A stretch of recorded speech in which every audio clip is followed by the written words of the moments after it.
Bé, doncs anem a començar la sisena i última ponència d'aquest 8è Congrés Josep Lluís Bauset. Bé, avui vos vaig a presentar a Maria Antònia Casanova. Maria Antònia Casanova és professora de la Universitat Camilo José Cela, alhora que directora de formació de l'Institut Superior de Promoció Educativa. Ha estat inspectora d'Educació des de 1980. Ha desenvolupat càrrecs de subdirectora general d'Educació Especial i Atenció a la Diversitat, així com també directora general de Promoció Educativa de la Comunitat de Madrid. I també ha treballat a Mèxic en el programa d'integració educativa. Dels seus llibres, que en són molts, podríem destacar Manual de Evaluación Educativa, Evaluación y Calidad de Centros Educativos, Diseño Curricular e Innovación Educativa, Educación Inclusiva, un modelo de futuro i la evaluación de competencias bàsiques, estos entre d'altres. A més, dirigeix la col·lecció Aula Abierta i ha publicat nombrosos articles en revistes educatives, dels que podríem destacar el diseño curricular como factor de calidad educativa, supervisión y educación inclusiva, de la educación especial a la educación inclusiva, la atención a la diversidad, interculturalidad y educación. Profundament argumentativa, són moltes les perles que ens dona i temps enrere, en unes revistes publicades, ens deia: tant els centres com el professorat necessiten d'autonomia per incorporar els elements necessaris que oferisquen qualitat educativa als seus alumnes, éssers concrets i diferents. Si no existeix autonomia curricular, no és possible flexibilitzar el sistema, variar metodologies i models d'avaluació que ajusten els processos d'aprenentatge a cada alumne. Un altre, el llibre és un recurs, mai un fi. I un altre, el bon professorat sempre ha ensenyat a pensar als seus alumnes. La qualitat del sistema resideix fonamentalment en la qualitat del professorat. En dirien moltes més, però és ella a qui volem escoltar. Només una altra, per ser molt recent, el passat 27 d'agost, amb un curs, amb este curs tocant a les portes, escrigué: Por eso, en estos momentos de comienzo de una nueva etapa escolar, me parece importante, fundamental, que cada docente se comprometa personal y profesionalmente con la tarea que tiene por delante. El trabajo con los diferentes niños y niñas que conforman los distintos grupos que se van a atender y su atención educativa personal depende de la actitud y el compromiso docente. La educación, en definitiva, es comunicación y esa se produce entre las personas que intervienen en los procesos educativos. María Antonia, es un plaer tenirte así. Quan vulguis, endavant. Muchas gracias.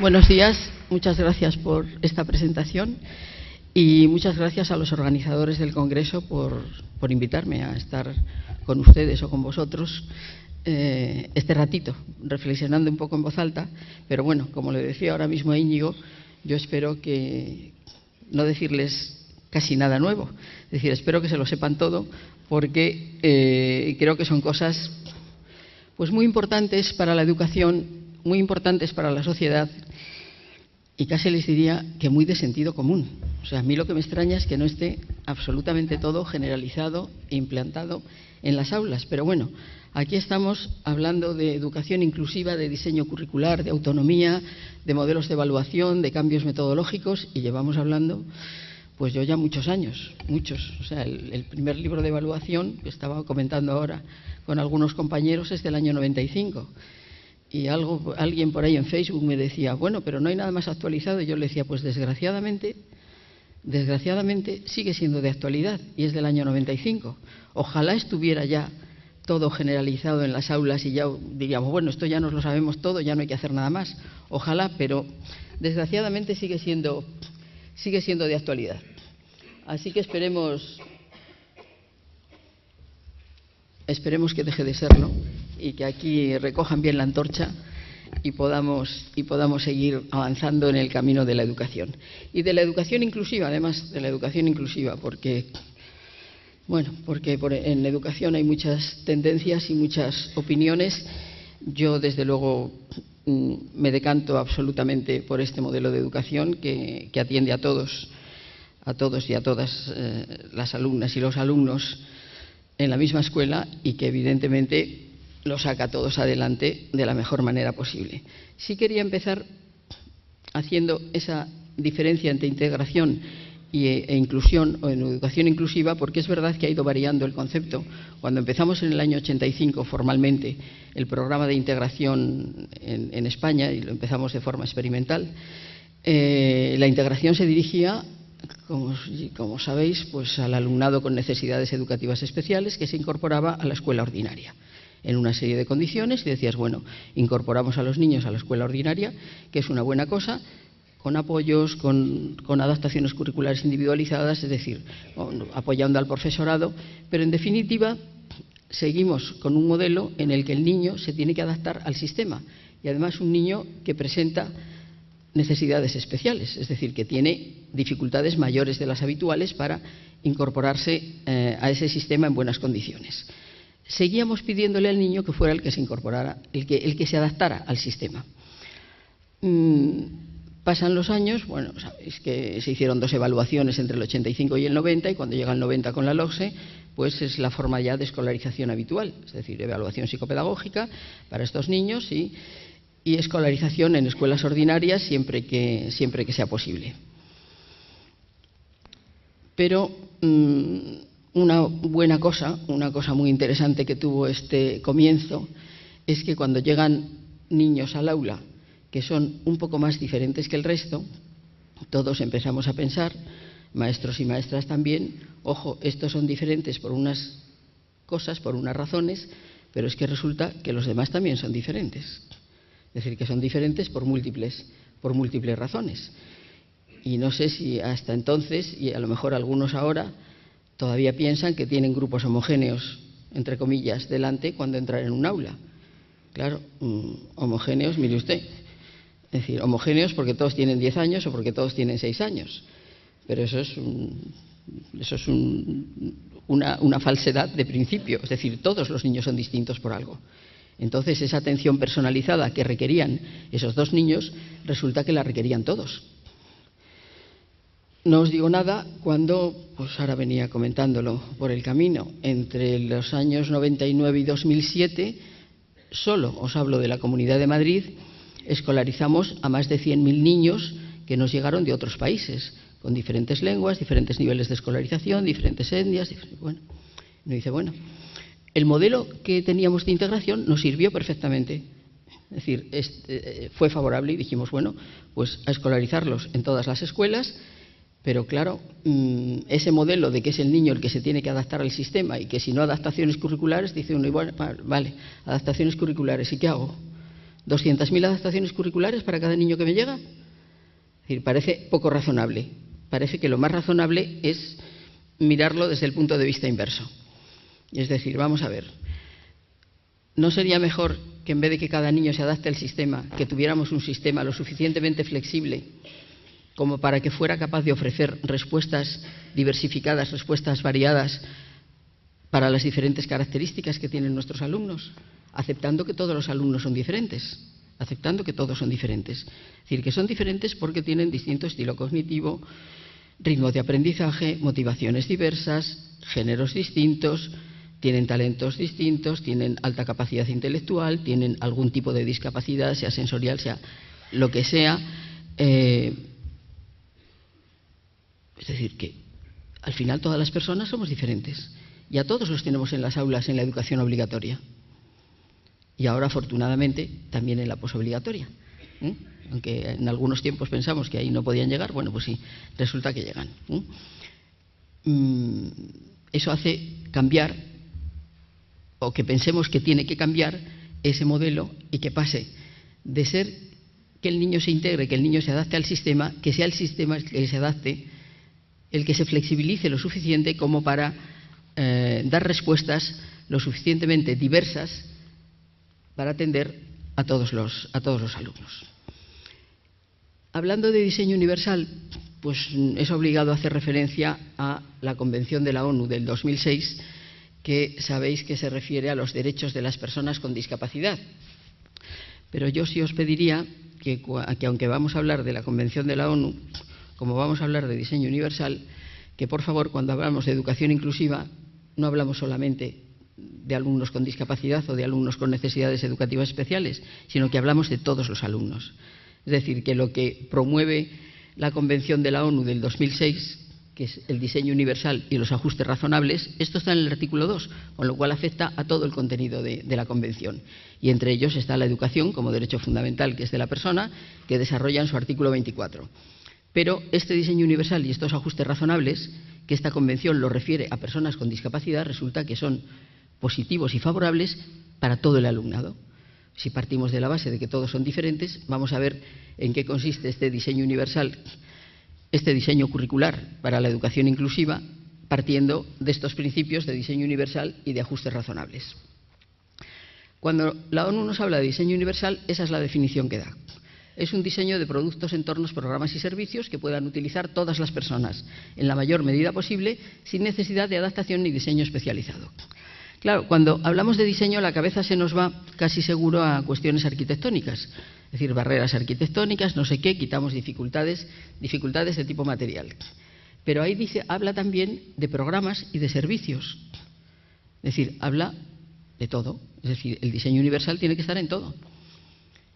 Y no se trata solo de hacer una rampa en la escuela o de tener un ascensor para que los niños se puedan mover. No, no, está muy bien que entren en el edificio, evidentemente. Eso es fundamental. Primero tienen que entrar, pero luego no los puedo tener calentando el asiento todo el año. Es decir, lo que tiene que ser realmente accesible es el aprendizaje, es el currículum. Porque si no, ¿qué hacemos con los niños? Es decir, ¿para qué quiero que entren? ¿No? ¿Para no hacer nada con ellos y para no atenderlos? No. Mejor están jugando en el parque, que a lo mejor aprenden más que si los tengo ahí sin hacer nada, ¿no?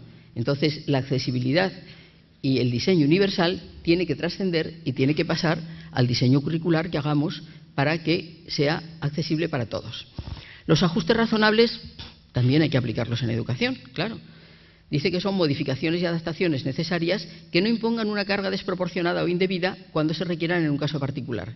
Para garantizar, dice, que las personas con discapacidad o con diferente lengua, es decir, con cualquier tipo de diferencia, para garantizarles el goce de ejercicio en igualdad de condiciones con las demás de todos los derechos humanos y libertades fundamentales. Un derecho humano fundamental es la educación, con lo cual tenemos que hacer ajustes razonables en educación.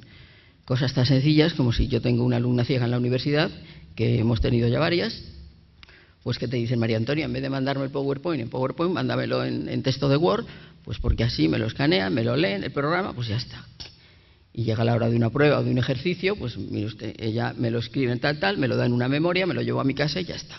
Es decir, son cosas, como os decía al principio, que casi son de sentido común y que de lo que se trata, yo os diría, es de no poner más barreras de las que ya existen para todo tipo de personas. Es decir, que cada una es diferente, cada persona tenemos nuestras necesidades diferenciadas y lo que pretenderíamos es que la sociedad no nos ponga más, sino que nos facilite el camino para seguir aprendiendo, para seguir avanzando y para seguir incorporándonos a una sociedad cada vez, yo diría, que más equitativa, más cohesionada, más sostenible. Si hablamos de currículum, si hablamos de diseño curricular, pues lo que pretendemos cuando hablamos de que sea universal es que resulte accesible para el mayor número de personas y que no sea discapacitante por inflexible. Hay veces que lo que es discapacitante es el propio currículo. Es decir, cuando lo cerramos y cuando lo hacemos rígido, estamos dejando a muchas personas fuera de esa posibilidad de aprender, justamente porque nosotros no modificamos eso, no flexibilizamos eso. Cuando aparecen las normas legales en un boletín, en el que sea, en un diario oficial, pues hay que escribirlas de alguna manera. Ahí pueden parecer poco flexibles, pero quien flexibiliza eso a la hora de enseñarlo es el maestro y la maestra, el profesor, dentro del aula, a través de estrategias metodológicas diferenciadas, de recursos didácticos. Es decir, siempre el profesorado tiene medios para flexibilizar, y de eso se trata. Y ojalá que la norma legal lo facilite, pero que, aunque no lo facilite, pues también veníamos comentando hace un momento, mirad, yo he sido inspectora, ya os he dicho, bastantes años, pero la inspección pasa un rato por la escuela, pero el maestro, la maestra, el profesor de secundaria se queda en su aula y hace lo que quiere. Es decir, el profesor siempre ha tenido autonomía dentro del aula. Yo también he sido maestra, y también he ejercido. Y al final, el profesor en el aula hace lo que quiere. Y unas veces es para bien y otras para no tan bien. Vamos a reconocerlo. Hay veces que bien, que hace lo que quiere, y otras, oye, que ya después de hace 20 años ya podías cambiar un poco los papeles y la forma de hacer las cosas, ¿no? De todo hay. Pero el hecho es que autonomía en el aula yo creo que siempre ha habido, y la sigue habiendo, y la sigue habiendo. ¿Se reconozca legalmente o no se reconozca legalmente? Pues en mis tiempos yo he sido maestra de unitaria y es que ni se nos pasaba por la cabeza a nadie eso de la autonomía, ni al ministerio regular nada, ni nada de nada. Pero desde luego la teníamos, o sea, es evidente. Es decir, a mí en mi escuela unitaria jamás me visitó un inspector. Supongo que la carretera, como era un camino de cabras, allí no había quien llegara más que los maestros y el médico, y allí estábamos. Pero bueno, son otros tiempos. Ahora estamos bien comunicados y yo creo que los inspectores visitamos mucho más los centros. Pero se trata de hacer un currículum que sea realmente accesible y que ese derecho a la educación, pues los niños, iba a decir, lo disfruten. Que no nos pase pues lo que le dice Felipe a Mafalda. Sabéis que Quino tiene ilustrados los derechos del niño con los personajes de Mafalda. Y cuando habla del derecho a la educación, Felipe le dice a Mafalda: nuestro derecho a la educación es tan indiscutible que no existe la más mínima posibilidad de que ningún alma caritativa nos lo quite. Bueno, pues afortunadamente no les vamos a quitar el derecho a la educación, pero hombre, estaría bien que lo disfrutaran, ¿verdad?, en vez de que lo padecieran. Eso sería excelente. Y yo creo que ahí tenemos una labor los docentes importantísima en esa flexibilización y en esa comunicación con los niños para que aprendan y para que les interese lo que les enseñamos, que es fundamental, que es fundamental. Hay un autor que yo no sé cómo se pronuncia, si os atrevéis, pues yo con 4 o 5 consonantes, difícil, pero dice que los alumnos con necesidades educativas especiales son productos artificiales del currículo tradicional. Es decir, cuando ponemos un currículum muy inflexible, muy rígido, pues es verdad que se nos quedan muchos chavales fuera. Se nos quedan fuera. Y claro, malo es dejarlos fuera dentro del aula y dentro del sistema educativo, porque luego se quedan fuera dentro del sistema social. Y claro, eso no es una sociedad ni equitativa, ni con igualdad de oportunidades, iba a decir más genéricamente ni democrática. Es decir, ni se cumplen las condiciones de una sociedad democrática cuando el sistema educativo no es flexible y no se adapta o no se intenta adaptar a las peculiaridades de cada persona. Entonces, un currículum universal, un diseño universal, hay que diseñarlo desde el principio para satisfacer esas diferencias individuales del mayor número de estudiantes. De manera que yo creo que si fuéramos capaces de flexibilizar el sistema, pues no serían necesarias tantas denominadas adaptaciones curriculares. Es decir, las adaptaciones curriculares serían para casos muy específicos y muy diferentes. Pero yo pienso que con estrategias metodológicas, me centro, diversificadas y con procedimientos de evaluación también personalizados, con modelo de evaluación continua, modelo de evaluación formativa, yo creo que realmente no deberían ser necesarias tantas adaptaciones curriculares. Siempre protestamos de hacer adaptaciones curriculares, pero es que es verdad que hacen falta, porque resulta que todos seguimos un modelo muy estricto, entonces el que se sale 1 milímetro ya hay que hacerle una adaptación. Bueno, yo creo que es un sistema poco funcional. Un currículum universal, un diseño universal, es accesible porque tiene que eliminar las barreras de aprendizaje. Y hay una cosa muy importante que solemos hacer al revés, es decir, hay que incorporar las buenas prácticas, que todos tenemos muchas y conocemos muchas, hay que incorporarlas al principio, o sea, Eso es lo que hay que practicar en el aula, no a posteriori. Es decir, cuando un niño resulta que no supera un curso no sé qué, entonces cambiamos la metodología, entonces cambiamos no sé qué, porque con eso va a aprender bien. Oiga, ¿y eso por qué no lo hacemos desde el principio? Estoy pensando en la diversificación curricular en secundaria. En general han funcionado bien los grupos de diversificación curricular. ¿Por qué? Son menos numerosos, es una relación mucho más personal entre el profesor y los alumnos. Son chavales que no tienen ningún tipo de discapacidad ni nada semejante. Es decir, que lo que falla es el modelo de sistema o la cultura escolar de secundaria en la que no encajan en determinados momentos y se nos perderían por el camino si no hubiera sido por ese programa de diversificación curricular. Bueno, ¿y por qué esas metodologías, esos modelos de evaluación, esa relación más personal entre profesorado y alumnos, por qué no se hace en todas partes, en todos los cursos? No habría que llegar a la diversificación curricular. Oiga, vamos a generalizar lo que sabemos que funciona bien, ¿no? Entonces, en definitiva, yo creo que lo que hay que favorecer es la personalización educativa. Es decir, el procurar que el sistema se adapte lo más posible a cada alumno, a cada alumno. Las leyes tienen muchas buenas ideas, bueno, unas tienen muchas buenas ideas y otras menos buenas, pero en general, al menos teóricamente, pues casi todas tienen buenas ideas.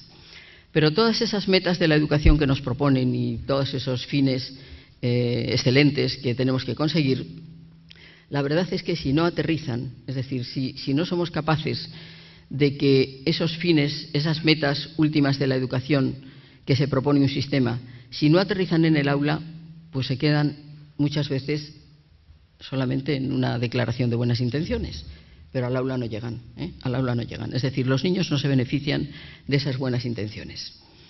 Entonces, hay que convenir que todas esas finalidades de la educación y todas esas buenas metas que pretendemos tienen que aterrizar en un diseño curricular que llegue al aula. Es decir, ahora cuando hablamos de currículum no hablamos de un programa donde simplemente aparece una relación de temas, como cuando yo estudiaba, pues ahí tiene usted una relación de temas de gramática, de historia o de geografía, se los estudia usted, se examina y ahí vamos. Veis que soy optimista. Estoy hablando en pasado, pero ya me gustaría a mí poder hablar en pasado y que eso ya no ocurriera. Pero bueno, al menos el currículum no se presenta tanto así.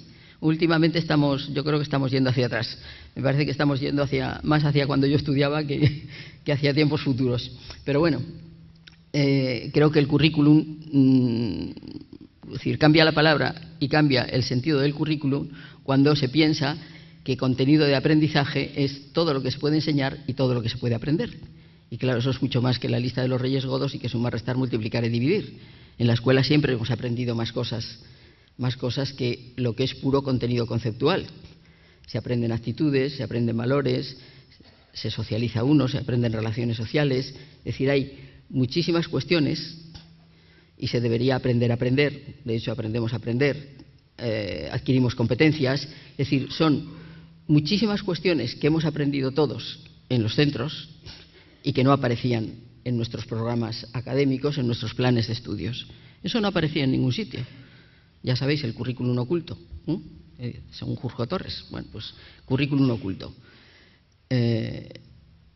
Nos lo han enseñado y lo hemos aprendido. Eso es un contenido curricular, puesto que ahí estaba. ¿Qué pasa? Pues que no aparecía en ninguna parte y que no se evaluaba.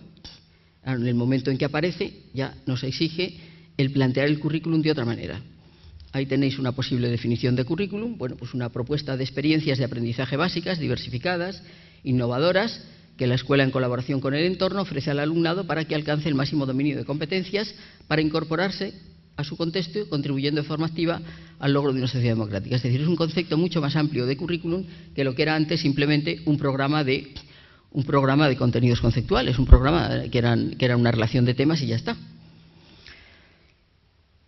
Cuando hablamos de diseño curricular estamos hablando de todos los elementos que componen ese diseño curricular: competencias, objetivos, contenidos, metodología, dentro de la metodología, métodos, recursos didácticos, actividades, evaluación. Antes de seguir, la evaluación siempre aparece al final, pero ojo, la evaluación tiene que estar desde el principio. No la cambio de sitio para no alterar demasiado así para no romper con la estructura, pero la evaluación no puede ser al final. La evaluación tiene que estar incorporada al proceso educativo desde que comienza el proceso educativo si queremos aprovechar realmente la evaluación. Si no la queremos aprovechar y seguir aplicando un examen al final, y el que aprueba, aprueba, y el que no, pues ya veremos a ver cómo se las arregla, pues eso sí, entonces está al final.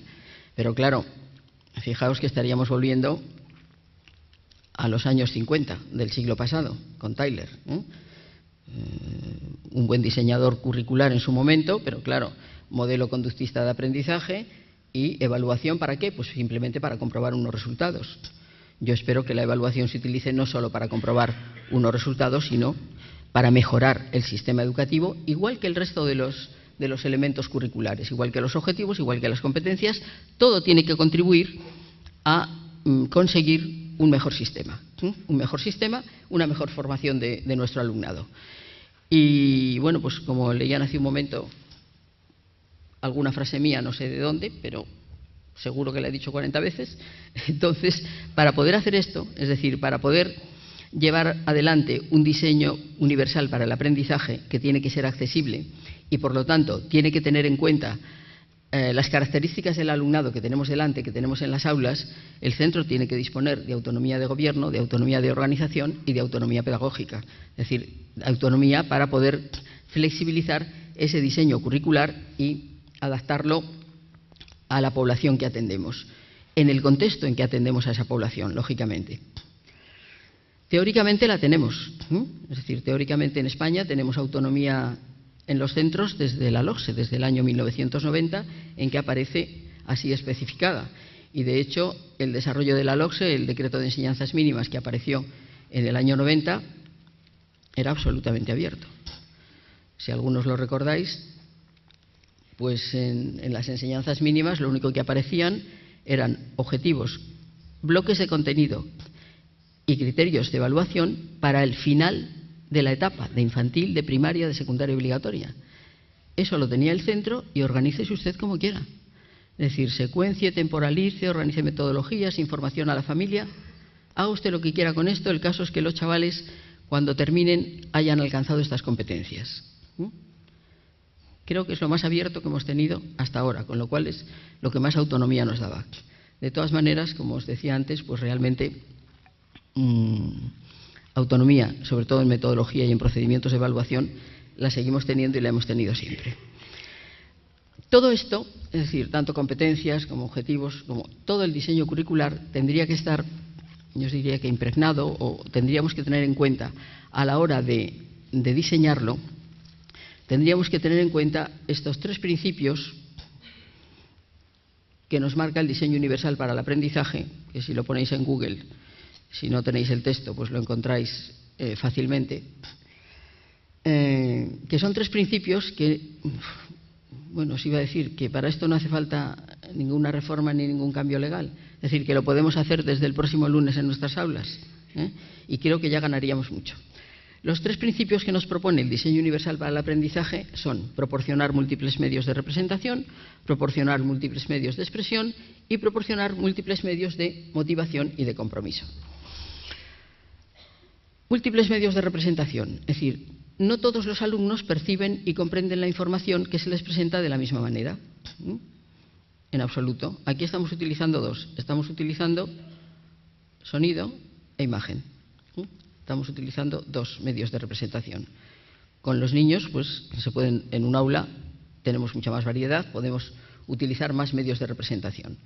¿Por qué motivos? Pues porque un niño es ciego, porque el otro no oye, por el otro tiene dislexia, por diferencias culturales que suponen interpretación del mundo y incluso del vocabulario, desconocimiento del idioma, incluso aun teniendo el mismo idioma básico, las palabras significan diferentes cosas, de que te las utilice una persona de Hispanoamérica a que la utilicemos aquí, o de que lo utilicéis en Valencia o lo utilicemos en Madrid. Es decir, las palabras es la misma palabra pero tienen diferente significado.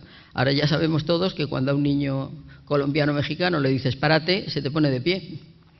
Bueno, pues la palabra es la misma pero no significa lo mismo. Es decir, aquí le estamos diciendo que se esté quieto y él se pone de pie. Es decir, son diferentes formas de interpretar lo que recibe. Entonces, como no hay un solo medio que sea mejor para todos los alumnos, la propuesta es que cuando nosotros presentamos un aprendizaje X, un tema X, lo hagamos con diferentes medios para que la mayoría del alumnado sea capaz de entenderlo, de comprenderlo, de interesarse por él. Ocurre lo mismo con la expresión, y esto sí que lo podríamos hacer mucho mejor. Y es que los alumnos también difieren en la forma de expresarse. Ahí tenéis, pues, déficit de atención y hiperactividad, parálisis cerebral, idioma, más habilidades escritas que orales. Entonces, no hay un medio de expresión universal para todos los alumnos. Tendríamos que ofrecer opciones variadas para que se expresaran. Yo aquí quiero hacer un poco de hincapié porque aquí creo que estamos padeciendo un error muy fuerte en nuestro modelo de enseñanza. No solo es que queremos que se expresen por uno de estos medios el que nosotros digamos, no. Es que queremos que cuando les preguntamos algo, la respuesta sea casi con las mismas palabras con que yo se lo he dicho, o casi literalmente a lo que dice el libro de texto. Es decir, no es que yo le pregunto una cosa al niño y ese niño me puede dar una respuesta que puede ser válida, pero de otra manera. No, no, es que quiero casi que me repita literalmente cómo lo hemos dicho en clase o cómo lo dice el libro. Con lo cual no estamos favoreciendo para nada, ni la comprensión de un texto, ni la comprensión oral, ni el interés del niño por aprender. Porque el niño lo que hace ahí es intentar memorizar literalmente lo que está oyendo en clase o lo que está leyendo. Y da igual lo que entienda o no entiende nada. Yo tengo experiencias y grabaciones con niños de tercero de primaria, donde les leíamos un cuento de Gianni Rodari y les decíamos, mira, que esto no es ni un examen, que esto no es nada, que esto no es nada, que tú entérate del cuento y luego yo te hago unas preguntas y me lo dices. Los niños están tan acostumbrados a esta exigencia que les leíamos el cuento y el niño no se había enterado del cuento, que era precioso, y entonces cuando les preguntabas ¿y de qué trata el cuento?, intentaban repetir frases literales, que la entrada cuesta gratis, que la tarta de chocolate, es decir, no se habían enterado de nada. Y eso es un error gravísimo de nuestra enseñanza, porque no enseña a aprender, enseña a memorizar para soltar lo que corresponda en un momento determinado y luego ya, por suerte, pues olvidarlo y fuera. Es decir, no ya solo es que les ofrezcamos diferentes medios de expresión, sino que, que comprendan lo que sea y que nos lo digan con sus palabras y que se interesen por entender lo que estamos diciendo, que es lo fundamental. Tampoco todos los alumnos son iguales en sus motivaciones personales y en el modo de comprometerse con sus tareas. Entonces tenemos que buscar diferentes medios para que se interesen, para que se comprometan con la tarea, para que se involucren, es decir, para que estén comprometidos con su aprendizaje, de acuerdo con sus diferentes intereses. Yo supongo que esto lo vais a tener accesible también, el PowerPoint. Ahí tenéis una serie de ejemplos mediante los cuales realizar distintos medios de representación, de expresión y de motivación y compromiso. Entonces, hablábamos de diseño curricular para la educación inclusiva. Pues la educación inclusiva en las aulas necesita un diseño para todos. Y como decíamos que los elementos del currículum son competencias, son objetivos, son contenidos, son metodologías, es evaluación, esto prácticamente todo os lo podría contar solo con viñetas de Mafalda y de Frato, todo. Están un poco al final, pero bueno, para que no penséis que estamos solo de broma, yo creo que Mafalda es un libro de cabecera para cualquier educador, y Tonucci, por supuesto, son buenísimos los dos. Pero antes os he puesto un poco más de teoría antes de pasar a la imagen, que unas veces es más expresiva que la palabra y otras no. Otras veces es mejor una palabra a cambio de una imagen. Si hablamos de competencias, las competencias claro que son universales, por lo menos las competencias básicas que tenemos ahora en nuestro currículum, las competencias tienen que ser universales. Si hacéis un repaso a las competencias básicas que tenemos, ¿cuál se podría quitar de la educación sin que se resintiera la formación de la persona? Pues yo creo que ninguna. Es decir, competencia comunicativa, aprender a aprender, autonomía o emprendimiento, como se llame ahora, autonomía e iniciativa personal, competencia matemática, relación con el entorno, relaciones sociales. ¿Qué quito de ahí? Nada.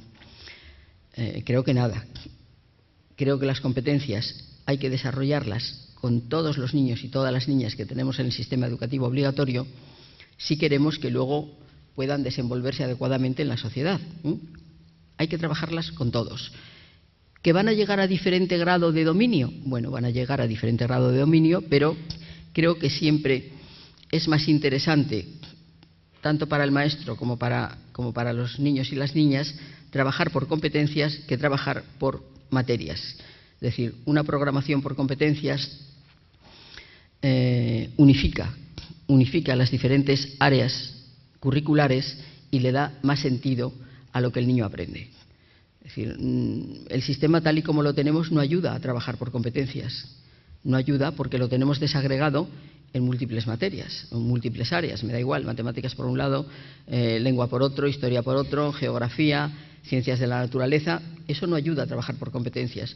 Si fuéramos capaces de utilizar una metodología, y creo que somos capaces, es decir, metodología de proyectos, de aprendizaje basado en problemas, bueno, el currículum integrado que propone BIM, pues hay modelos metodológicos que unifican estas formas de trabajo, de manera que seamos capaces de que el alumnado adquiera las competencias que va a necesitar para vivir. Las competencias las vamos a alcanzar a través de diferentes objetivos que nos proponemos, bien en las diferentes áreas, bien si es un método de proyectos el que estamos utilizando, lo que nos vayamos proponiendo. Y los contenidos a los que les damos tanta importancia, pues realmente es verdad que los contenidos tienen que ser adecuados, tienen que ser variados, y yo digo siempre, tienen que ser provisionales, los contenidos cambian. Es decir, si los contenidos fueran tan importantes en educación, tendrían que ser universales. Universales en el sentido de que en todos los países tendríamos que trabajar los mismos contenidos. Porque si fuera lo fundamental, ya, pero es que lo que se estudia en Francia o lo que se estudia en Alemania, en cuanto a muchos contenidos, no es igual a lo que se estudia en España, a lo que se estudia en México, ni a lo que se estudia en Chile. Pero los alumnos, a pesar del cambio de contenidos, pueden seguir alcanzando las mismas competencias. Entonces, el contenido es un medio, es un camino para trabajar esas competencias y todos esos procedimientos que tiene que aprender el niño o la niña para salir adelante y para alcanzar esas competencias. Es decir, tenemos niños muy variados en las aulas y los contenidos tienen que ser interesantes. Os leo el texto. Dice, ¿ves esto en un niño en un jardín de infancia maternal? Dice ahí Frato. Está en el recreo y dice, ¿ves ese reactor? Es supersónico. Y dice el otro, ¿qué va? Fíjate, no tiene las alas en forma de delta. Suena la maestra, toca la campana y dice, se acabó, tenemos que volver a enhebrar esas malditas bolitas. Pues claro, no les importa nada.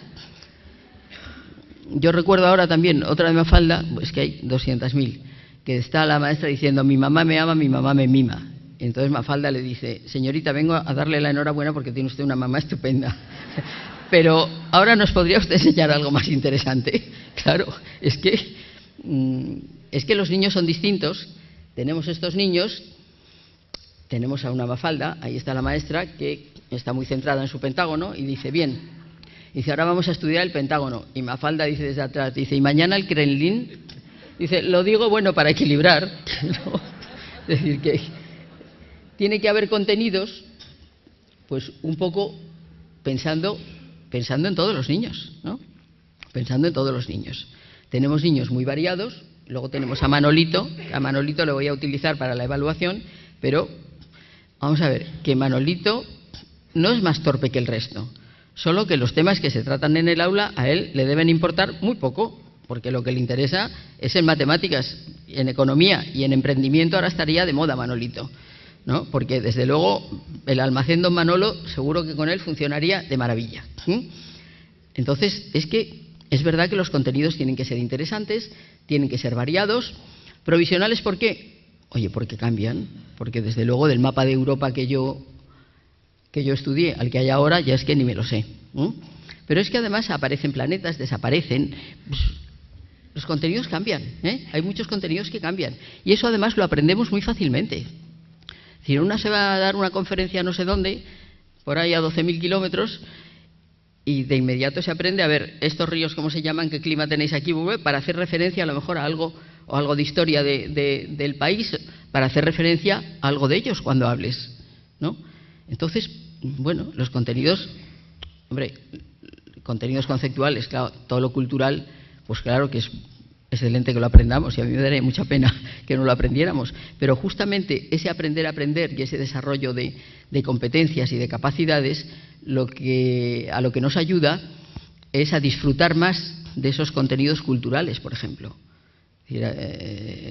Sería una pena que no fuéramos, bueno, aquí en Valencia, que sois tan músicos todos y músicas, que sois tan musicales, que hay música por todas partes, pues oye, el disfrutar de la música, de un buen concierto, de una exposición de pintura con Joaquín Sorolla, ahí me estoy acordando de la estación del AVE, bueno, son maravillas que tenemos, y que sería una pena que una escuela obligatoria no enseñara a disfrutar de todas esas posibilidades que tiene la persona, que unas veces son trabajo y otras veces no son trabajo. Es decir, que la educación es verdad que educa y que luego nos facilita el acceder a un puesto de trabajo, pero que no todo es trabajo en la vida, que hay que disfrutar de otras cosas, afortunadamente. Entonces necesitamos una educación muy integral en lo que es educación obligatoria.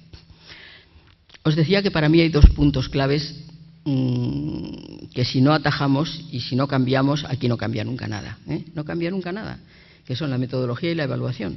Es decir, o cambiamos estrategias metodológicas y cambiamos procedimientos de evaluación, o a mí me da igual enseñar un concepto que otro, un conocimiento que otro, me da igual. Lo importante es la forma en que lo enseño y la forma en que el niño lo aprende. Y no hay más, porque el niño, ahí os pongo que lo que tiene que hacer es aprender a aprender, no aprender a probar. Y lo que aprenden nuestros niños mayoritariamente es a probar. Y da igual que aprendan o que no aprendan. Y eso es la forma de enseñar que tenemos y el modelo de evaluación que tenemos. Y metodología y evaluación son dos elementos que van absolutamente unidos, absolutamente. En función de la metodología que yo utilizo, así podré evaluar de una manera o de otra. Y en función de lo que yo quiera evaluar, así tengo que utilizar unas estrategias metodológicas u otras. Es decir, si yo quiero que el niño aprenda a hablar, no le puedo tener callado 10 años de educación obligatoria. No, tendrá que hablar en el aula, ¿no? Y tendremos que trabajar la comunicación oral, y habrá que trabajar un debate, y tendrán que aprender a respetar un turno de palabras, y tendrán que aprender a argumentar y a escuchar al otro, a escuchar y hablar correctamente.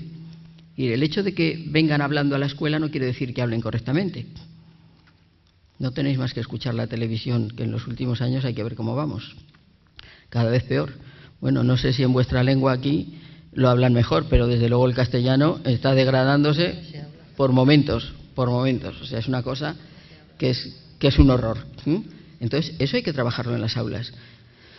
Os he puesto el ejemplo de comunicación oral porque a mí me parece que el trabajo de comunicación oral es fundamental en una democracia. Porque el que no sabe hablar, mire usted, que nos van a convencer por todas partes. Es decir, hay que saber hablar, hay que saber pensar, hay que tener criterios propios para evitar manipulaciones, obviamente. Entonces, hay que trabajar eso en el aula. Pero el trabajar eso requiere una metodología que no es leerse una lección, soltarla en un examen, aprobar y para adelante. No, eso no es. Y la comunicación oral tampoco la puedo evaluar en un examen escrito. No tengo que explicarlo. Entonces, ¿qué pasa? Pues que como no se evalúa en un examen escrito, a nadie le importa la comunicación oral. Es decir, como no examinamos de comunicación oral, en PISA tampoco nos llegan pruebas internacionales, nos llegan pruebas de diagnóstico, ahora que si la prueba en tercero, que si la reválida de no sé qué y la otra de más allá. Resulta que como es todo por escrito, como es un examen escrito y una prueba X, pues resulta que como la evaluación solo evalúa eso y lo único que le importa a las familias, a la sociedad, al final a nosotros y a los niños, por supuesto, lo único que importa es superar esa prueba, superar ese examen, la comunicación oral se queda al margen. Os lo podía decir en todas las áreas, pero es que lo de la comunicación oral a mí me parece grave porque es un elemento básico nuestro de comunicación, ¿no? Es fundamental. ¿Y qué pasa? Pues que a nadie le importa porque no se evalúa. Esa es la influencia que tiene la evaluación en el sistema, que nos dirige todo el sistema, absolutamente, nos dirige todo el sistema. Somos autónomos para utilizar unos procedimientos u otros metodológicos, unas estrategias u otras? Por supuesto que sí, ¿eh? Siempre ha sido opcional, nunca ha salido una metodología obligatoria en ninguna norma legal. Entonces es opcional para la escuela en función de la persona que queramos conseguir. Podemos hacer adecuaciones metodológicas para diferentes estilos y ritmos de aprendizaje, para diferentes capacidades, para diferentes talentos. Entonces, la metodología, yo os diría que prácticamente se convierte en contenido de aprendizaje, porque el niño aprende de lo que hace, mucho más que de lo que le decimos. Ahí tenéis a Frato también, que a los 6 años le dice hazlo así, a los 8 años le dicen se hace así, a los 10 años le dicen siempre debes hacerlo así, y cuando llega a los 11 años le dicen elige tú. Claro, mire usted, el pobre niño dice elegir, ¿qué quiere decir? Claro. Es decir, la metodología es un contenido de aprendizaje. El niño aprende, perdonadme la redundancia, no solo aprende lo que aprende, sino cómo lo aprende, y eso es lo importante, que aprenda a aprender, que aprenda el proceso de aprendizaje, porque entonces hace transferencia a otras situaciones, puede transferir ese cómo ha aprendido en un momento determinado para situaciones nuevas, y cuando se encuentra en una situación nueva, como él sabe cómo ha aprendido la vez anterior, la pone en práctica. Si lo único que ha hecho es memorizar una lección para soltármela a mí cuando se la pregunto, pues mal vamos, mal vamos. Porque eso que aprende de memoria se le olvida. Y encima no ha aprendido el proceso que tiene que seguir para llegar a ese aprendizaje. Vosotros sabéis que cuando los chavales terminan en junio parece que saben algo, y cuando llegan en septiembre es lo mismo que si hubiera pasado un tornado. O sea, llegan inéditos. Y dice uno, bueno, entonces ¿qué estaba haciendo todo el año pasado? Se les ha olvidado casi todo. Bueno, a nosotros también se nos ha olvidado casi todo, ¿no? Entonces, no ha sido un buen procedimiento el que hemos tenido, no ha sido un buen modelo educativo ese que, bueno, pues que nos ha servido para memorizar una serie de cosas que no las hemos aprendido, y luego, ¿qué es lo que aprendemos? Aprendemos lo que nos interesa, aprendemos lo que nos gusta, aprendemos cuestiones básicas que nos han hecho llegar bien los maestros. Y también tenemos un ejemplo claro de cómo influye la actitud del maestro y la forma de enseñar del maestro, y es que en muchos casos hemos elegido una carrera universitaria u otra, o hemos sacado sobresaliente en un área y no en otra, solo porque hemos tenido un maestro determinado, un buen maestro de física, de literatura, de matemáticas, y nos hemos ido hacia esa vía justamente por cómo nos la han enseñado. Entonces hay muchísimas cuestiones que no dependen de estudiarse una lección y repetirla, sino que suponen una forma de vida en el aula, ojalá que coincida con la de la familia y ojalá que pudiera coincidir con la de la sociedad. Ojalá que nos ayudara un poquito más el modelo social para mantener esos discursos que mantenemos habitualmente en las aulas. Claro, los modelos sociales, cuando salimos a la calle y resulta que nos encontramos justo con todo lo contrario, cuando salimos a la calle vemos la televisión o cualquier cosa y vemos que lo que nos encontramos es justo lo contrario de lo que estamos predicando, entre comillas, en la escuela, pues no ayuda nada, no ayuda nada.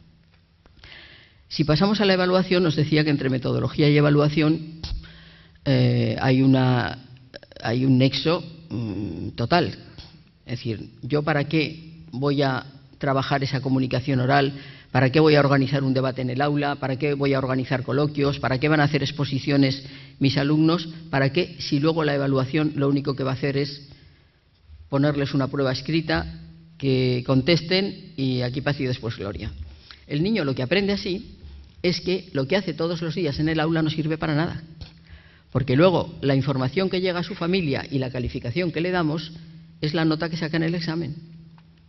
Con lo cual ya podemos al día siguiente decir lo que queramos, ya no nos cree nadie. Es decir, el niño ya sabe que lo que vale es el examen y lo que haga todos los días, pues no sirve. Eso es un mal modelo educativo, Eso es un muy mal modelo educativo porque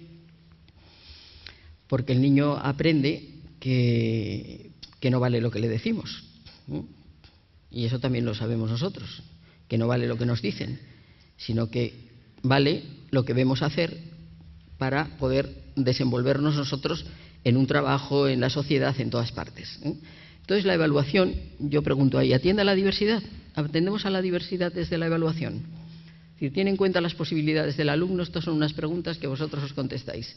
¿Tiene en cuenta el contexto de la escuela? ¿Sirve para mejorar el aprendizaje? ¿Sirve para conocer al alumno? ¿Nos sirve a nosotros para mejorar nuestro modelo de enseñanza? ¿Apoya el desarrollo de innovaciones en el aula? Es decir, ¿mejoramos la calidad del sistema educativo con la evaluación o solamente comprobamos unos resultados y tiramos adelante? Eso hay que planteárselo, Eso hay que planteárselo porque la evaluación es que nos dirige todo el sistema. Y a mí me parece gravísimo que ahora mismo, con tanta evaluación externa, internacional, nacional, autonómica, ponedle el título que queráis, estamos cayendo en que la educación se nos está volviendo a convertir en, es decir, entrenar a los niños para que superen una prueba. Y claro, eso es nefasto. Es que se nos olvida hasta el programa más elemental de educación básica que tenemos, porque lo único que importa es superar esa prueba. Y claro, yo creo que es una falacia la que se dice, y se dice incluso en el preámbulo de la LOMCE, y se dice en muchos sitios, y es que dicen que los países que aplican pruebas externas en los centros educativos, en los sistemas educativos, mejoran significativamente sus resultados. Y yo digo, perdón, mejoran los resultados de las pruebas, no mejora el resultado de la educación. Es decir, no es mejor calidad de educación. Y os pongo un ejemplo de Madrid para no meterme con nadie más. La primera vez que se aplicó en Madrid la prueba de sexto de primaria fue un poco un desastre. Un poco o mucho fue un desastre. Porque, entre otras cosas, lo que se hacía en la prueba era un dictado.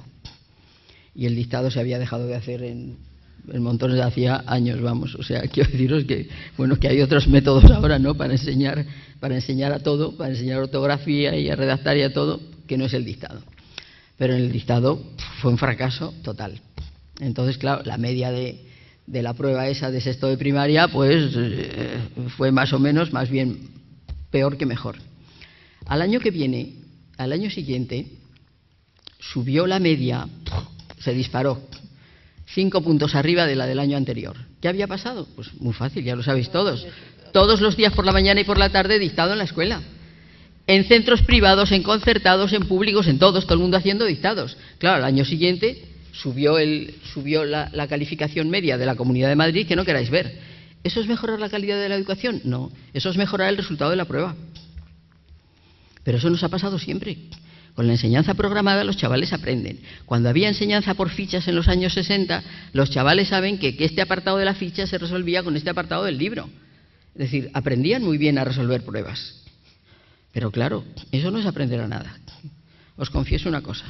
Yo en Filosofía y Letras tengo 2 sobresalientes en árabe. Y yo no soy una palabra de árabe, pero que no soy una palabra. He sido inspectora central y he supervisado nuestros centros en Marruecos. Y los profesores de allí, cuando se enteraban, decían, qué bien, que usted no dice que son dibujitos nuestras letras. Yo miraba para otro lado. Yo iba a una profesora buenísima para aprobar el examen. Yo me examinaba libre en la Complutense y entonces nos enseñaba a hacer los exámenes que nos ponían. Es decir, una traducción con diccionario. Y yo os aseguro que no es una palabra de árabe y tengo un sobresaliente. Y claro, de otras materias que yo sí sé mucho más y que he sabido toda mi vida más, pues puedo tener un aprobado, un notable, pero claro, nadie me preparaba para un examen. Pero Juanita nos preparaba a todos, que éramos la flor de las maravillas. Es decir, los que estaban allí estudiando todo el año árabe podían tener un aprobado. Nosotros llegábamos al examen y lo bordábamos.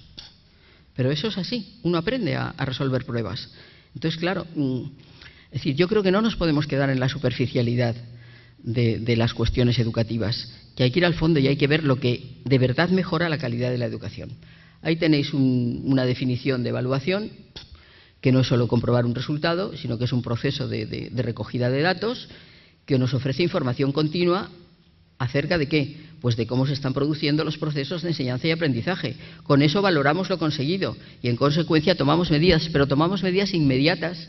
En cuanto vemos la dificultad de un crío para un aprendizaje, inmediatamente podemos tomar medidas para que ese niño realice otro tipo de actividad, para que refuerce. Que un niño está enfermo un día y haya faltado, pues oye, no lo dejo pasar, sino que apoyamos ahí y para que el niño siga aprendiendo. Es decir, de manera que tenemos que tener muy claro y no confundir los términos. Evaluar no es igual a examinar Y evaluar es todo ese proceso de recoger datos, de ver cómo funcionan, de estar pendientes de qué alumno va bien, qué alumno tiene dificultades, para atajarlos en el momento en que surgen, porque si no, yo os diría que va a ser muy difícil luego el recuperar entre comillas los aprendizajes de ese niño. Digo entre comillas porque yo creo que el término recuperar es absolutamente incorrecto. Uno recupera algo cuando lo tenía y lo ha perdido, pero un niño que no ha aprendido algo es que no tiene nada que recuperar. Lo que tiene que hacer es aprenderlo, claro, que lo va a recuperar. Vamos a terminar con unos dibujos de Mafalda, casi todos, pero esta evaluación continua se puede hacer y seguro que la estáis haciendo muchos. Hay diferentes técnicas, es decir, además de hacer una prueba o un examen, ¿se puede hacer? Pues se puede hacer, pero hay algo que a mí me parece muy importante para atender a la diversidad y para que la educación sea inclusiva, y es que lo que no puede ser es que la valoración de todo lo que hace el niño en las aulas todos los días sea exclusivamente lo que hace en el examen. Es decir, no puede ser que el niño lo que recibe como valoración de su trabajo diario es solo lo que hace en el examen en un momento puntual. Eso no puede ser. ¿Que hacemos un examen? Vale, hacemos un examen. Pero eso tiene que ser un dato más, una información más que yo incorporo a los datos que ya tengo de cómo va aprendiendo ese niño. Yo en primaria creo que no es difícil hacer esto. En infantil seguro que lo hacéis perfectamente. Lo hacéis perfectamente. O sea, evaluáis siguiendo estos principios con toda seguridad. Y es donde mejor conocemos a los niños. Quizá porque no hay exámenes. En el primer libro que yo escribí de evaluación, justamente en el año 95, empezaba preguntando qué pasaría en la escuela si desaparecieran los exámenes. Pues oye, nos tendríamos que arreglar de otra forma, ¿no?, para evaluar. De hecho, hay escuelas donde no hay exámenes. Hay sistemas donde, las escuelas Waldorf no hacen un examen en su vida, para nada. Es decir, hay montones de centros donde no se hace examen y se evalúa a los alumnos, afortunadamente, pero se valora de otra manera. Entonces tenemos técnicas para recoger los datos, la observación, la entrevista, la sociometría, la encuesta, los trabajos del alumnado y, si queréis, aplicamos una prueba.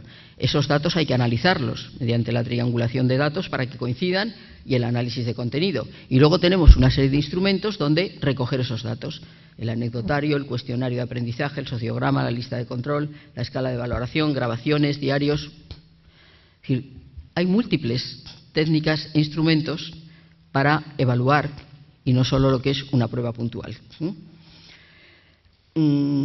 Cuando un profesor dice es que luego viene la familia a reclamarme la calificación y si no tengo un examen para ponerle delante y explicarle que es que mire usted que es que ha fallado, pues yo mirad. En infantil cada vez se utiliza más el portafolios y en primaria también, que son evidencias de los trabajos que hace el niño. Es decir, yo no necesito tener un examen, necesito tener evidencias de que el niño lo sabe hacer. Y en el portafolios yo voy recogiendo en una carpeta los trabajos que el niño hace cuando hay un cambio significativo de aprendizaje. Y cuando a mí me llega un papá o una mamá de un niño a preguntarme ¿y el examen? Y yo le digo, no, examen no, pero mire usted, yo aquí tengo todos los indicadores, todos los aprendizajes que me he propuesto para este trimestre y aquí tengo todos los alumnos y aquí tiene usted cómo voy anotando cada día, cada semana, yo voy anotando que este niño ya ha aprendido esto, que el otro ya ha aprendido lo otro, voy anotando y yo tengo una fotografía del aula de lo que el niño ha aprendido o de lo que no ha aprendido. Es decir, si el recuadro está en blanco es que no ha aprendido nada, si está relleno es que lo ha aprendido bien. Entonces, yo con una fotografía y de forma muy intuitiva sé si algo está fallando, si algún niño está teniendo dificultades para aprender o si soy yo la que estoy fallando en la presentación de alguna enseñanza que no está funcionando. Es decir, si a mí en una columna, que es un alumno, lo tengo casi todo en blanco, es que ese niño está teniendo dificultades. Pero si lo que tengo blanco es una fila, pues es que ahí dice clasificar diferentes tipos de imagen. Pues si eso no lo sabe hacer nadie, debe ser que yo no lo he trabajado o que no lo he trabajado adecuadamente, ¿no? Es decir, que fotográficamente yo evalúo cómo van aprendiendo los alumnos y cómo voy enseñando yo. La lista de control igual. Lo que pasa es que, la escala de valoración igual. Lo que ocurre es que en la escala de valoración necesito una para cada niño, mientras que en la lista de control tengo todos los alumnos en un mismo registro. Claro, yo entiendo que si yo a un profesor de secundaria le digo que tiene que tener 150 escalas de valoración para los alumnos que atiende, ya hemos terminado de hablar. Ya sé que no vamos a ser buenos amigos, pero si le digo que para cada grupo que tiene puede tener un registro de este tipo, eso ya es otra cosa, ¿no? Yo creo que se puede tener un registro por grupo y se puede ir anotando lo que se consigue o lo que no se consigue. ¿Qué tiene de bueno la escala de valoración? Que permite, como bien dice su nombre, escalar, es decir, graduar hasta qué punto van adquiriendo los aprendizajes. Si lo ha conseguido siempre, muchas veces, algunas veces nunca. De todas maneras, yo os transformo rápidamente la escala de valoración en lista de control. Aquí lo lógico sería, esta es más finalista, lo lógico sería que cuando un niño ha adquirido un aprendizaje, pongo la cruz en el recuadro donde coincide el aprendizaje con el niño y ya está. Pero yo os la convierto en escala de valoración y digo, cuando ha empezado ya a manejarlo, pongo un punto. Cuando ya casi lo tiene conseguido, pongo 2 puntos y cuando lo ha conseguido del todo, pongo 3. Y entonces yo sé en qué momento más o menos está en cada uno de los aprendizajes. Claro, esto a mí me permite pasar un informe a la familia mucho más completo y más amplio que simplemente decir un bien o un 5 o un 7. Porque es que un 5, un 7 o un bien no dice nada. Y perdonadme, pero no dice nada. Yo supongo que si lleváis a vuestros hijos al médico, el médico no os dice tiene un 5 el niño. Ni vosotros, ni yo. O sea, a mí no me dice que tengo un 5 o un 6. Porque sería de juzgado de guardia, ¿no? Es decir, mire, con un 5 ya sé que no me muero porque parece que apruebo. Vale. Pero no me conformo, ¿no? Es decir, entre el 5 y el 10 que yo quiero tener en salud, pues mire, hay una diferencia. Dígame usted si es que se me ha roto un brazo, si tengo un tumor cerebral o tengo una hepatitis. Pero me tiene usted que decir qué me pasa. Pero me lo tiene que decir con palabras para que lo entienda. No me puede decir 5, 6 o 7. Es decir, cosas que aceptamos en educación como naturales, en otros campos no las aceptaríamos de ninguna manera. Pues de eso se trata. Es decir, yo creo que son, os decía antes, cuestiones de sentido común que si las aplicamos a educación nos van a dar un resultado fabuloso, porque así sí podemos atender a la diversidad. Vemos cómo está aprendiendo cada niño y podemos informar de cuestiones específicas de cada niño, viendo qué dificultades tiene y qué puntos fuertes tiene ese niño para valorárselos y para que siga adelante y siga mejorando. Os decía, evaluación continua. Aquí está el pobre Manolito, dice la maestra, y el que no haya entendido que levante la mano. Y Manolito, el pobre, como siempre, pues levanta la mano. Dice, veamos, Manolito, ¿qué es lo que no has entendido? Dice, desde marzo hasta ahora, nada. Claro, eso es la evaluación continua. Eso es el examen, ¿no? Eso es el examen. Es decir, bueno, el pobre Manolito debía haber estado todo el año. Sabéis que en Argentina empieza el curso en marzo, claro, que es cuando empieza, que es que estamos cambiados de tiempo, entonces van de marzo a diciembre y de diciembre a marzo verano. Se ha podido estar todo el año calentando el asiento, que es lo que yo os decía antes. Oye, el currículum tiene que ser accesible. La accesibilidad que me importa es la del aprendizaje. No solo que entre al edificio, sino que luego aprenda. Ahora, ¿qué hacemos con Manolito? Aunque sean 3 meses. Imaginaos que no es todo el año, no vamos a exagerar, no vamos a poner tan mal a la maestra. 3 meses. Bueno, ¿y ahora qué hago? En los siguientes 3 meses, Manolito tiene que aprender todo lo que no ha aprendido el trimestre pasado, que es lo que pasa con nuestros niños, más lo nuevo del trimestre siguiente, ¿no?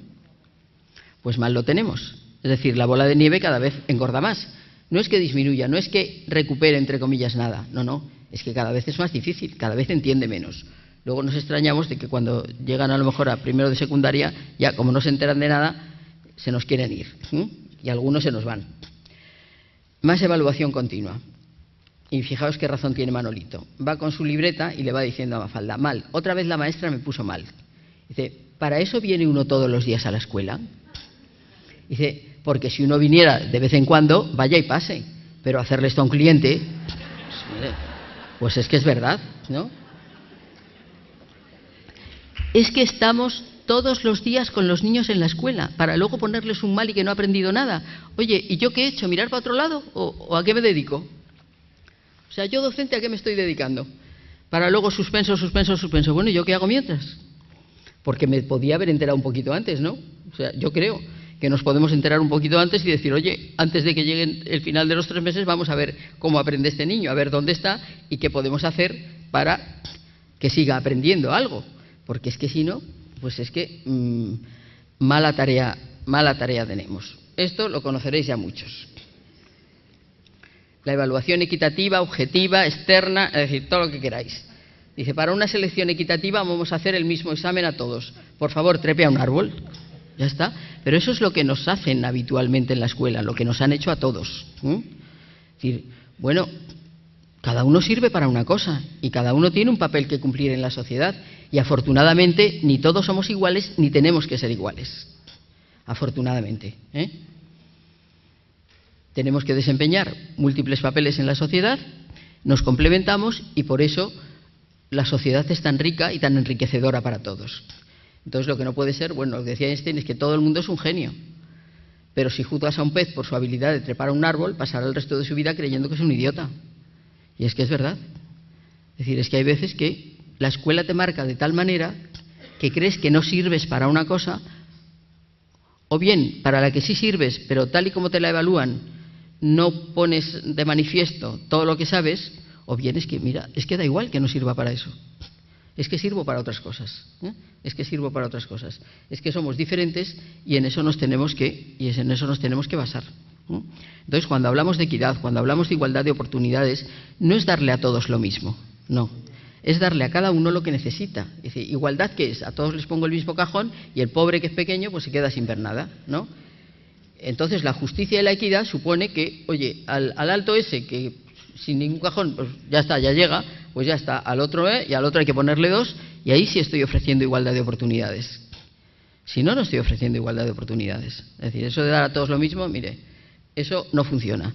Hay que darle más al que más lo necesita. ¿En una escuela? Sí, en la misma escuela. Porque es muy importante que todos nos conozcamos y que todos sepamos, ya hablo de una persona con discapacidad, todos sepamos que esa persona, aunque tenga una discapacidad, tiene otras muchas capacidades. Igual que yo sirvo para una cosa y no sirvo para 20. Bueno, pues es que somos todos distintos, tenemos todos diferentes capacidades y cada uno sirve para una cosa. Afortunadamente ya llevamos años pues primero de integración, ahora intentamos la educación inclusiva. Lo que pasa es que en la educación inclusiva es más responsabilidad nuestra, es más responsabilidad de flexibilizar nosotros el sistema que lo que es el niño. Porque la integración era que llevábamos al niño, que la adaptación, que la formación. Ahora somos nosotros los que tenemos que poner de nuestra parte para adaptar. Llevamos muchos años, desde el 85.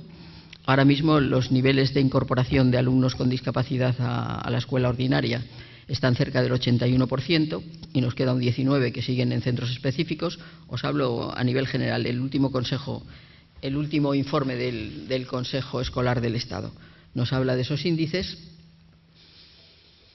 De acuerdo con la Convención de la ONU, los centros de educación especial ni tienen siquiera que existir, ni existir. Y os iba a decir que no sé lo que pasa aquí, pero desgraciadamente en Madrid, en los últimos años, se están construyendo nuevos centros de educación especial. Con lo cual, por un lado, firmamos la Convención de la ONU y por otro, construimos centros de educación especial. Pues mira, no hay quien lo entienda. Yo no entiendo nada.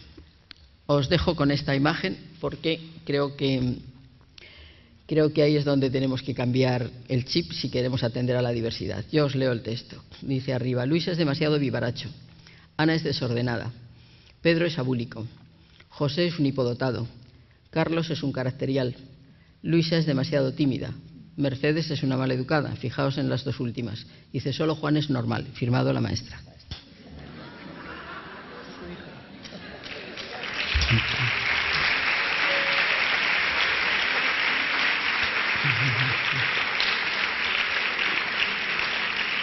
Yo os aseguro que en la escuela pública en Madrid casi no quedan normales. Claro. Es decir, esto lo hacemos con la mejor intención, Es decir, cuando evaluamos, ¿quién sale mejor evaluado en un sistema?